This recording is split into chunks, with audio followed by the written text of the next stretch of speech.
Baik,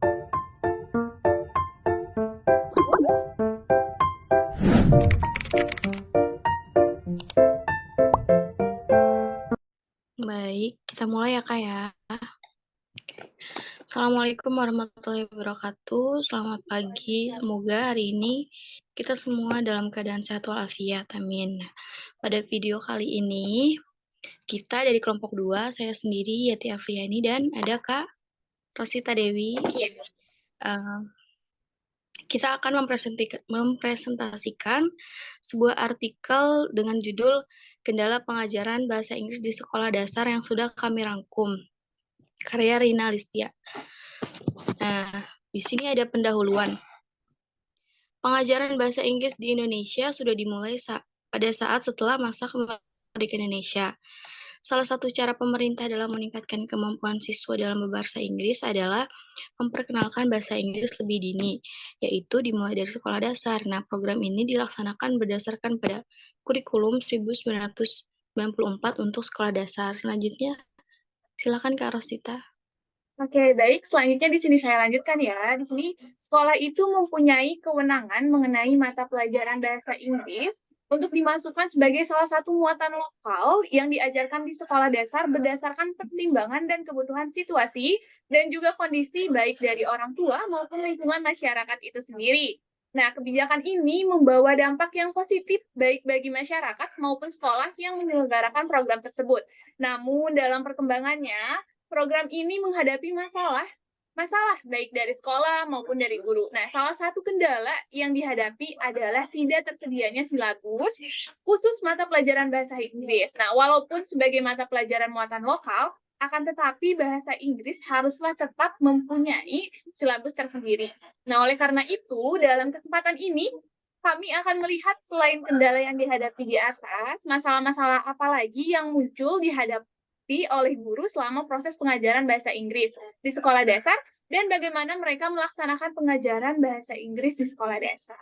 Seperti itu. Baik, selanjutnya.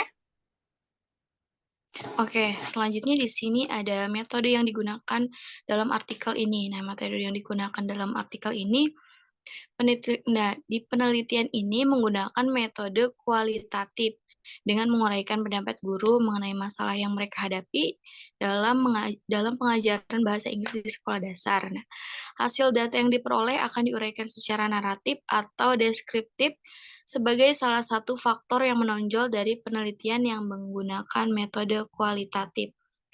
Nah, di sini ada pembahasan pengajaran. Silakan Kak Rosita Dewi, boleh dilanjutkan?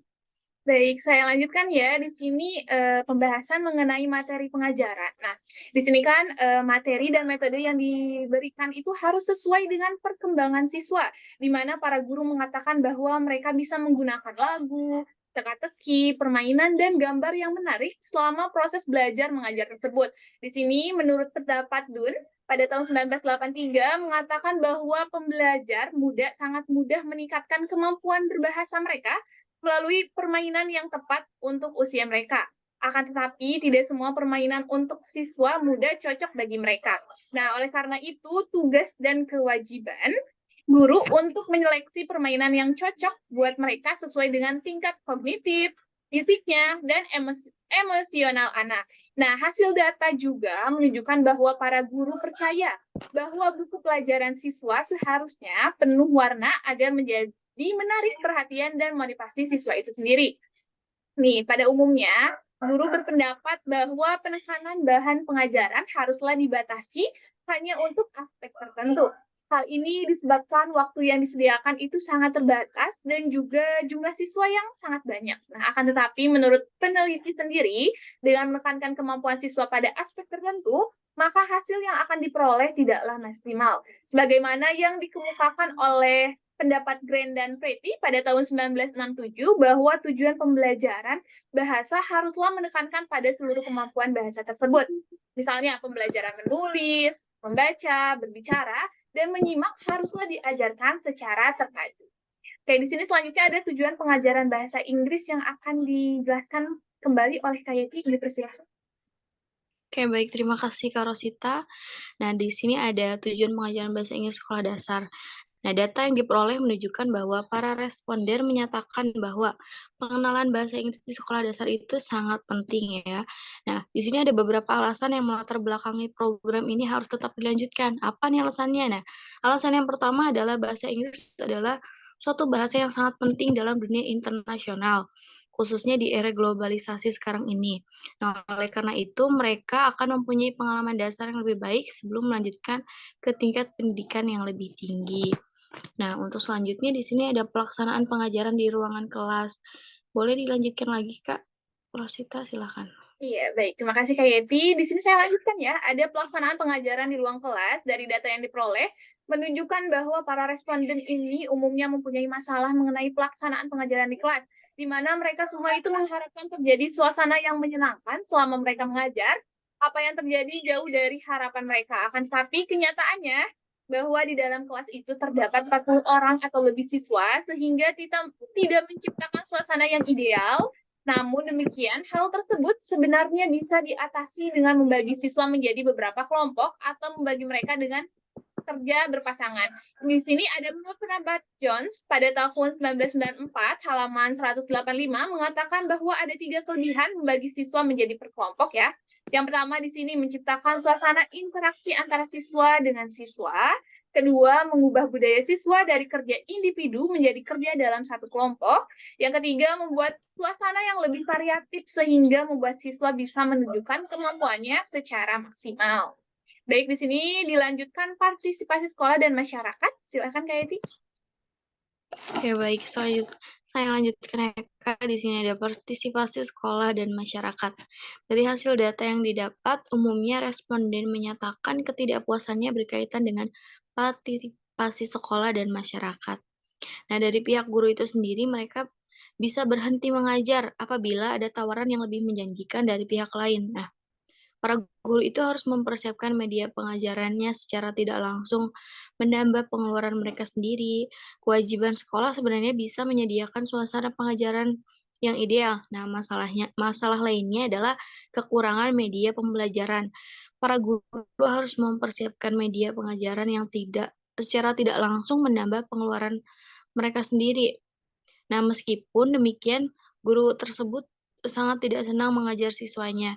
Kewajiban sekolah sebenarnya yang bisa menyediakan suasana pengajaran yang ideal. Kekurangan lainnya adalah dengan tidak ada fasilitas laboratorium bahasa dan perpustakaan yang memenuhi standar di sekolah. Nah, di sini ada kesimpulan dan saran. Untuk kesimpulan silakan dilanjut ke Rosita. Baik, di sini kita akan menuju kesimpulan ya, di mana kesimpulan pertama, para guru yakin bahwa dengan memberikan materi pengajaran yang baik, bisa meningkatkan hasil yang positif terhadap siswa. Kedua, program pelaksanaan pengajaran bahasa Inggris di sekolah dasar sangat baik sekali sebagai tahap pengenalan bahasa asing sebelum mereka melanjutkan pendidikan yang lebih tinggi. Nah, masalah yang lebih banyak terdapat pada bagian pelaksanaan proses belajar mengajar di kelas. Ada 2 alasan utama penyebab terjadinya masalah tersebut. Yang pertama ialah kelemahan guru dalam hal menangani masalah siswa di kelas. Yang kedua adalah ketersediaan sarana yang terbatas dari pihak sekolah. Oleh karena itu, guru itu harus merasa bahwa keterlibatan pihak sekolah dan masyarakat belum banyak membantu pelaksanaan program ini, sehingga para guru sangat mengharapkan keterlibatan pihak sekolah dan masyarakat, khususnya orang tua, dalam menyukseskan program pengajaran bahasa Inggris di sekolah dasar melalui penyediaan sarana dan prasarana dan fasilitas yang cukup buat guru dalam mengajarkan mata pelajaran tersebut. Nah, selanjutnya di sini ada saran. Silakan Kak Yeti. Nah, selanjutnya di sini ada sarannya walaupun selama pelaksanaan program ini banyak sekali mengalami hambatan, akan tetapi masih dipercaya bahwa program pengajaran bahasa Inggris untuk siswa di sekolah dasar akan tetap dilanjutkan apabila beberapa hal bisa diperbaiki maupun ditingkatkan. Nah, hal yang pertama yang harus dilakukan ialah meningkatkan pengetahuan dan keahlian guru dalam hal menangani kelas dan siswa. Karena siswanya masih sangat muda, oleh karena itu mereka harus diperlakukan sebagaimana mestinya, walaupun sebagian besar mereka sudah mempunyai kualifikasi yang baik. Nah, baik seperti itu hasil rangkuman dari artikel yang kami baca dengan judul Kendala Pengajaran Bahasa Inggris Sekolah Dasar. Semoga bisa bermanfaat untuk kita sendiri yang merangkum dan juga untuk teman-teman lainnya yang mendengarkan. Cukup sekian dari kami, mungkin Kak Rosita ada tambahan lain, Kak? Sudah cukup mungkin ya. Eh, Itu saja materi atau rangkuman yang dapat kami bahas dari pembahasan kali ini. Semoga dapat bermanfaat bagi kita semua. Assalamualaikum warahmatullahi wabarakatuh. Waalaikumsalam warahmatullahi wabarakatuh.